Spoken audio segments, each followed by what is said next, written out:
eu sei. Eu me vejo em teus olhos, eu sei.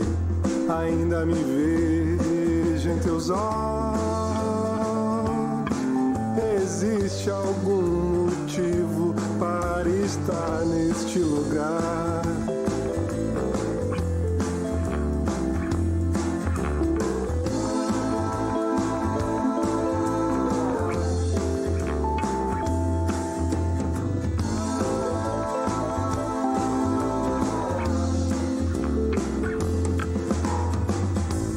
Ele fica olhando a chuva cair, contando no relógio o tempo passar. Eu sei, o futuro não existe. Eu sei, eu sei, eu sei. E agora talvez não importe mais.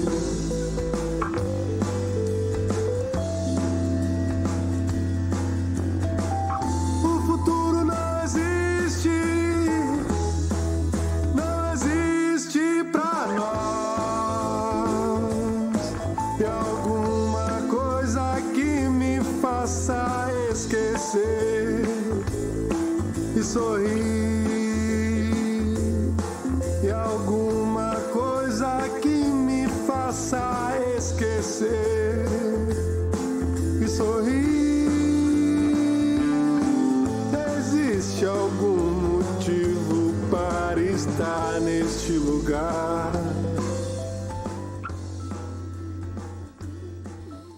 Daí, 11 horas 42 minutos, a gente vai baixando devagarinho aí a música do Giga, vamos ouvindo o finalzinho dela, para poder voltar com o programa aqui do Política e Sociedade e bater o nosso papo. Já tomamos boa parte do primeiro bloco aqui conversando sobre diversos temas, né? Mas até é bom, porque tudo isso também é política e é sociedade nesses eventos. E O que não é política e sociedade? Exatamente, tudo isso que a gente vai... Até a vitória do Grêmio aqui ontem por 2-0 sobre o Libertad é também política e sociedade. Tu sente falta do Gaguinho? Era só uma maneira de colocar isso. Mas é que tu não sente falta do Gaguinho, cara, pra dar uma corneteada nele no programa? Pô, Gaguinho, saudoso Gaguinho, grande abração pra ele se estiver no escutando. Na minha cabeça, porque faz período meu e do Gaguinho aqui, era o período que o Grêmio ficou aí um período de jejum de títulos e que agora tá se afogando. Agora tu queria o Gaguinho aqui, né, Cris? Agora que era pra dar uma corneteada no Gaguinho, não... Se ele estiver nos ouvindo ou nos assistindo, deixa até um abraço pro Gaguinho. E aí, Cris, reforma da Previdência, em que ponto andamos? Andamos num ponto que ontem foi aprovado, então, na Comissão de Constituição e Justiça. Depois de muita confusão, depois de muita manobra governista, já tinha sido tentado se aprovar sem discussão aí no início da semana, não, no fim da semana passada, e agora se aprovou, né, com 40 e poucos votos, ainda que, né, a oposição tem entrado com o requerimento, né, que teria que adiar por 20 dias a votação, ainda assim foi atropelada e foi aprovada, então, na Comissão de Constituição e Justiça. É importante que se diga, apenas uma primeira etapa, né, a aprovação que demonstra, aí, não que eu concorde, mas essa aprovação demonstra que é constitucional. Então, não se discutiu ainda o mérito da reforma. O CCJ é muito mais pro forma, né, para ver se realmente o que eles estão lançando está dentro dos requisitos da Constituição, né, para que seja votado no Congresso, do que realmente o mérito em si, né, o que está, a matéria que vai ser modificada, né.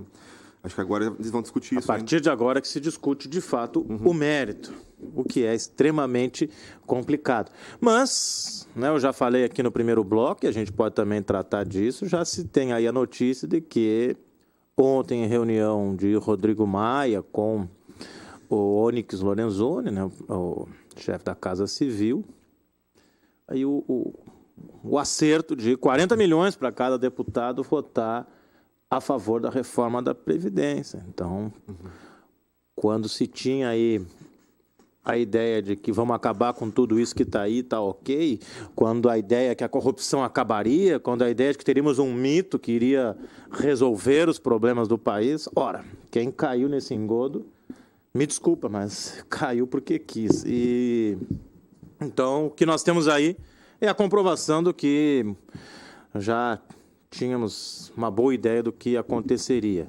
E é lamentável que essa proposta tenha sido aprovada ontem, porque ela vai contra. Já começa assim, não pode perder direitos, né? O Rafa aqui, que é advogado, sabe disso. Acho que já é um ponto aí fundamental. E é perda de direitos, é perda da possibilidade de se aposentar, uma redução drástica nas aposentadorias.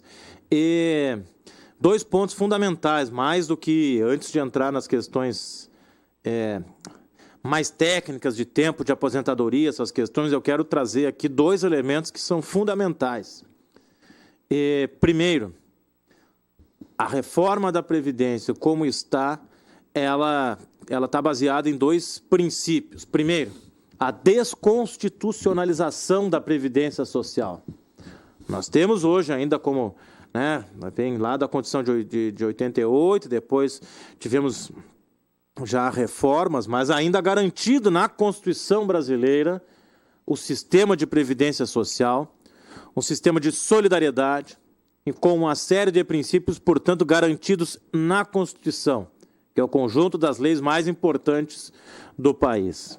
Então, a proposta que se tem é tirar da Constituição e que qualquer mudança ela possa ser feita depois a partir de leis ordinárias. Significa que é muito mais fácil, que não é uma mudança constitucional, que é maioria simples em 1 turno nas 2 casas. Não precisaria mais 2 turnos em 3/5 nas 2 casas em 2 turnos, que é o que precisa para se aprovar uma emenda constitucional. Então, tirar a Previdência Social da Constituição é no mínimo, um absurdo e uma afronta à população brasileira. Segundo, a Previdência Social deixar de funcionar a partir do princípio da solidariedade. E aí eu levanto 2 pontos. Primeiro, a solidariedade intergeracional, quer dizer, eu que estou trabalhando agora, eu estou contribuindo para um fundo.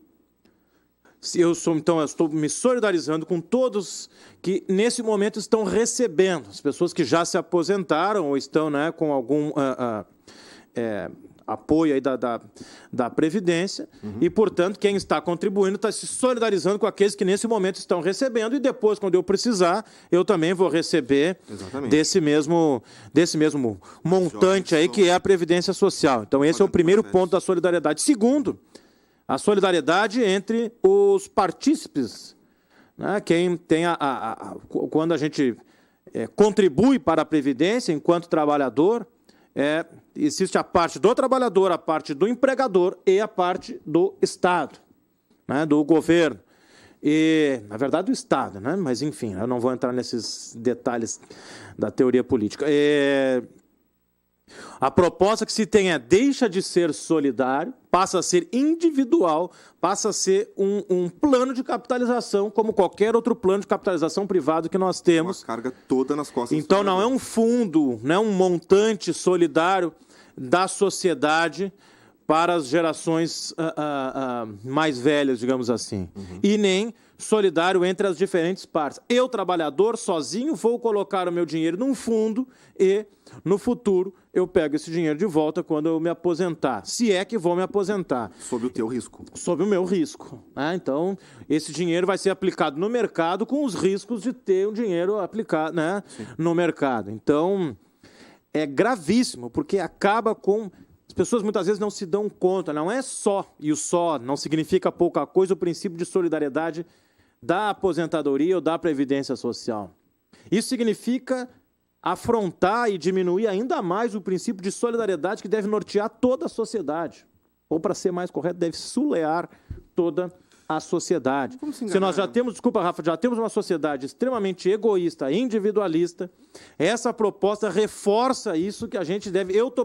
É o meu dinheiro que eu vou aplicar e eu vou retirar no futuro. Esse ponto que eu ia trazer agora, não vamos se enganar. Essa reforma ela tem como fundo base dela higienização social.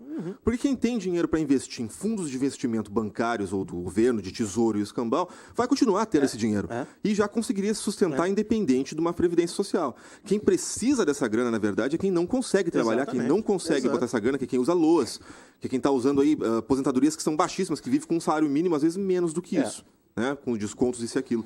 Então, a gente sabe que isso aí é o mesmo modelo que fizeram no Chile e vão fazer aqui para higienizar a sociedade. Tirar as camadas populares, sabe, limpar Justamente as populações mais vulneráveis, Exatamente. mais pobres, que mais precisam, que vão ser prejudicadas. Então, e ainda, é triste ainda essas pessoas sendo acusadas de terem privilégios. Que o governo diz, não, vamos acabar com o privilégio. Como se o rombo do país, a crise econômica, fosse culpa de quem Como ganha se o louros. rombo não fosse, entre tantas coisas, aí eu quero trazer 2 elementos. Primeiro, o rombo das contas públicas não é a Previdência. Com certeza. Tem dados, tem pesquisa que mostram isso, a Previdência ela é superavitária. Primeiro ponto. Segundo, o rombo está na dívida pública. Os juros da dívida pública que consomem mais de 40% do dinheiro do Brasil, enquanto que a Previdência é responsável por 25%. Então, esse discurso de que tem que mudar a Previdência para acertar as contas públicas, ele é mentiroso. Às vezes as pessoas dizem que é falácia, não é falácia, porque a falácia é só um erro de lógica, é um erro, não é erro, é má fé, é para enganar a população brasileira, por isso é mentira que se diz que o rombo da Previdência. Então, isso é um ponto grave aí que vai ser a Previdência. E segundo, ainda que fosse atacar justamente as populações mais vulneráveis, como o Rafa disse aqui, os usuários do LOAS, por exemplo, atacar o trabalhador do campo, que vai perder ainda mais, atacar as mulheres, que serão mais prejudicadas ainda, e é de uma injustiça absurda. Enquanto não se fala em nenhum momento de cobrar os grandes devedores da Previdência no Brasil. Inclusive muitos apoiadores, abertos apoiadores do atual governo, que devem mais centenas de milhões de reais para a Previdência, que aí sim, talvez, pudesse ajudar e muito mais nas contas da Previdência do que atacando justamente os mais pobres, que não só ganharão pouco, muito pouco, como terão muita dificuldade para se aposentar. Eu não acho que não cabe aqui, a gente nem tem tempo para fazer essa coisa técnica, né? Mas vai passar a se aposentar com a boa parte da população brasileira com mais de 70 anos. Sim. Quantos anos será que a gente sustenta a Previdência do jeito que ela está hoje, com o dinheiro que está sendo investido nos deputados para aprovar a reforma? Exatamente. Se vai se pagar 40 milhões para cada 513 deputados, dá para ter uma ideia da conta do quanto vai se gastar. Né? É um deboche da cara da população brasileira. Brasil mesmo, é impressionante. É impressionante. É deboche mesmo, com certeza. E o Rafa falou aqui antes, né, do caso chileno, o Chile que adotou na década de 80 já esse modelo de capitalização e hoje tem um altíssimo índice de suicídio entre os idosos, porque não tem condições mais nem de comprar os próprios medicamentos. É lamentável, porque, claro que a reforma da Previdência não vem sozinha. Tem cada vez mais um projeto neoliberal em andamento para sucatear a educação pública, para acabar com o SUS, e já não tem, então, condições de manter essa população. E ainda nem sequer se aposentar. Que futuro nós teremos aí? Pacote de maldade, aí né? vem a música carteira de trabalho verde e amarela e por aí tu vai, né? Por isso o futuro não existe. O que futuro teremos aí, dialogando com a música do Giga que tocou antes. É bem preocupante o que nós temos no nosso país. Nesse momento, a reforma da Previdência simboliza bem aí o projeto de governo que nós temos, que ficou escondido, pelo menos para quem não quis ver, ficou escondido atrás de kit gay ou de mamadeira, né, a mamadeira famosa aí que circulou durante a campanha, quando na verdade não era nada disso, né, era atacar a população brasileira, só como isso, né, tinha que ser dito meio disfarçado, nem todo mundo percebeu. Foi dito, mas nem todo mundo percebeu ou não quis perceber. Agora vem à tona e pagaremos a conta se for aprovado, porque aí falo não só como comentarista, como professor, como cientista social, mas como presidente da Profurg. Só tem uma saída para nós não aprovarmos a reforma da Previdência, que é as pessoas se darem conta que quem manda no país é o povo brasileiro, é a população brasileira, que tem sim condições de se organizar, de lutar de forma coletiva, de forma organizada, ir para as ruas e mostrar que não quer essa reforma do jeito que ela está aí proposta pelo governo. Cris, Rafa, lembrando que hoje é um dia de paralisação. Paralisação, e temos aqui no nosso contexto de Rio Grande, pelo que percebi, não sei se todas as escolas municipais reduziram metade do turno, né? Eu sei que a escola onde minha filha estuda reduziu o turno à metade, mas obviamente ela não vai hoje à aula, e as escolas estaduais suspenderam as aulas no dia de hoje em função dessa paralisação, uma paralisação com a proposta de 24 horas né, de protesto, e tem sim dentro da sua pauta o protesto contra a reforma da Previdência, e a gente tem também a situação das escolas estaduais aqui no Rio Grande do Sul, que enfim, traz uma série de outras, várias reivindicações bastante sérias, né? Mas essa paralisação pontualmente trata do combate, né, a essa reforma, que não tem nada de reforma da Previdência. Não quero dia de luta. Nenhuma violência, né? Nem nenhum dano ao patrimônio alheio, mas por muito menos os coletes amarelos estavam queimando carro de deputado por aí, se fosse lá na França isso. Já estavam virando carro de senador e deputado aí, botando fogo em Brasília. Não quero Mas tem isso, né, Rafa? Quando é na França é bonito, quando é aqui é vandalismo. É bonito quando é na França, porque é longe, era um país europeu. Não, mas não vamos longe, vamos ficar aqui então. É que lá é vanguarda. Quando teve os centavos de aumento na passagem do ônibus, a gente viu um grande levante da população, incentivado por uma grande parte da mídia e por vários e várias articuladores ali que fizeram aquilo propositalmente. Hoje a gente está numa situação caótica, né? Professores estão há mais de anos sem receber o seu salário corretamente, a gente não tem uma previsão de aposentadoria digna, acesso à saúde e educação e... Em vias de entregar o patrimônio público do Rio Grande do Sul à iniciativa privada, isso mesmo. Tirando o que já era da Constituição do Rio Grande do Sul, que isso tivesse que passar por plebiscito para a população do Rio Grande do Sul ter a possibilidade de escolher. Então o governador Eduardo Leite está afrontando a população do Rio Grande do Sul, coisa que ele disse que não faria durante a campanha e está fazendo na cara de pau, sendo mais uma vez contra o povo do Rio Grande do Sul. É lamentável o que a gente vive atualmente. Que programa hoje, hein? Bom, né? Só fazer um comentário rápido, não sei se o Cris me corrige se eu estiver incorreto, mas eu tenho as minhas ressalvas com esse movimento dos 20 centavos lá que a gente teve. Sim, porque boa parte da classe média centrão que movimentou esses 20 centavos naquela época foi o mesmo pessoal que movimentou agro Bolsonaro para ser eleito. Mas não, isso aí nós temos 3 minutos, desculpa, fazendo uma análise. Já daria um outro programa muito grande. Aliás, eu faço parte de um grupo de pesquisa nacional aí que trata das jornadas de junho de 2013. Amanhã ainda tem reunião. Quando eu disse antes aqui que eu tenho reunião em Pelotas, justamente desse grupo de pesquisa. Um dos grupos trata isso lá na Universidade Federal de Pelotas.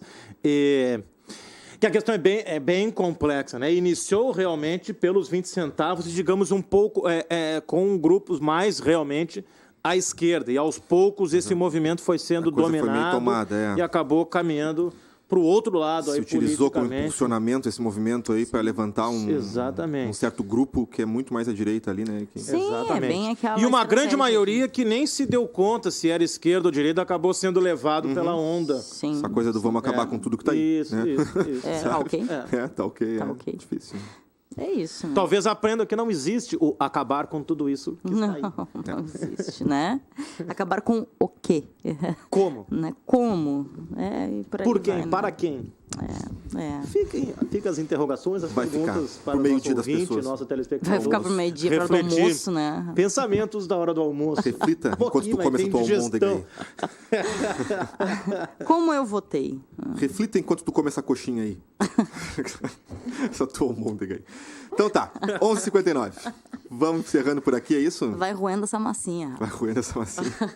Cris, muito obrigado. Eu que agradeço. Como sempre, valeu, um ótimo papo. Eu gosto quando os programas são assim soltos, que a gente não fica preso numa pauta só. Acho bom, a gente discute tudo um pouco. Acho que quem está em casa também curte, né? Que a gente acaba perpassando aí por diversos assuntos. Isso é ótimo. E não esqueça, toda segunda-feira, às 15 horas, aqui na FURG FM, programa Pluriverso, aproximando a sociologia da comunidade, a comunidade da sociologia. Porra, ele tem um texto slogan do programa pronto aqui. O que ele tomou? Um café muito forte, não sei. Eu vou rebater ele aqui com... A gente fica por aqui com o Paralelo 30, esse que é mais que um programa de rádio, é um espaço para debater, expressar opiniões e que tem o apoio cultural e fundamental da FURG Sindicato, fazendo mais que a sua parte. Sempre. Vice só, olha aí. Nossa. O que é isso? Então, por aqui, né? Muito bom. Vamos ficando por aqui. O que a gente escuta na saideira aí? Nada? Trilha? Olha, Rafa, meio-dia, acho que... Trilha. Né? Escutamos trilha, então. Vocês vêm por aí com Uma Hora Light na FURG FM, Uma Hora tem FM Café, e esse programa de hoje reprisa às 11 horas da noite aqui na FURG TV, pelo streaming e pela TV no canal 15 da NET. Programa exaltado hoje, agora Hora Light aí do Paulo Milbrat, pra dar uma relaxada na hora do almoço. Pra tu comer tua almôndega. Tá bom. Valeu, a gente fica por aqui, até amanhã. Tchau, tchau.